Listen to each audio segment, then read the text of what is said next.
question from Conan. Any thoughts on the use of music and music licensing structures throughout the metaverse? So I can start with this one. Well, I mean, I really should give it over to Dave. So in our first book, one of the big examples that we talked about was like, what would a Spotify that uses micropayments or a scalable blockchain look like? And Dave wrote the section on that. So I'll let him take it before I kind of share my thoughts. Jack and I are both musicians and met playing music together. So we've thought a lot about kind of the intersection of those two worlds. Yeah, thanks, Zach. Yeah, I mean, I think music is really just another digital good that's very plentiful on the internet and will become more plentiful as we have a more immersive kind of metaverse experience. So it's the type of asset that we would want to facilitate from the asset creator point of view for the musician, and also developers that want to integrate that into whatever they're making. So from our point of view, it's very similar to what we're kind of already focused on with images, animations.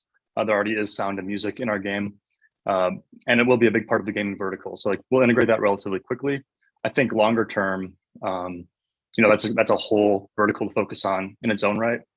But I think like the things that you'll see are much more efficiency, kind of new, like more meaningful types of ownership for users. So right now you're licensing or you're using Spotify, and artists can kind of like pull music from Spotify. We've seen that a few times. I think people like the iTunes experience largely because if you buy the song, you have it.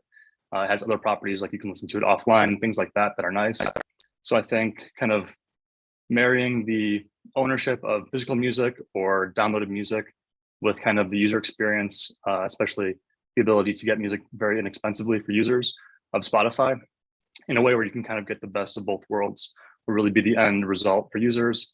And then for creators, I think just the ability to have more control over how they price music will be a major development relative to Spotify. They're kind of at the mercy of the platform.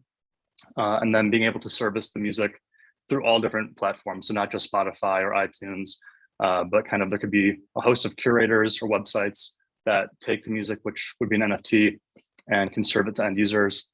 And there's going to be competition around how good is the algorithm for recommending the next song or these things that you've seen Spotify excel at. So I think there's going to be a lot of benefits for creators and end users. And stay tuned with what we're up to at Nifty Jigs, because we'll definitely be integrating some of that stuff very, very soon in our platform. I got one fun thing on that.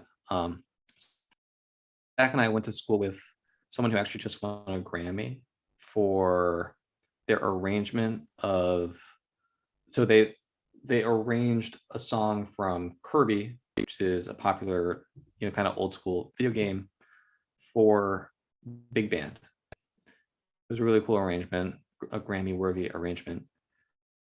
But I think that what songs in video games have extraordinary cultural relevance, but those composers are not getting rewarded the way that radio hits would have been, because there's just a different commercial model.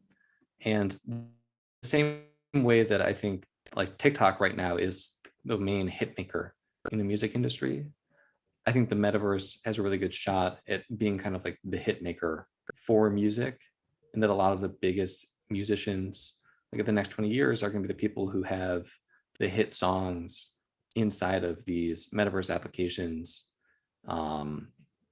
So I think that it has the potential to really change like the nature of the music industry in general.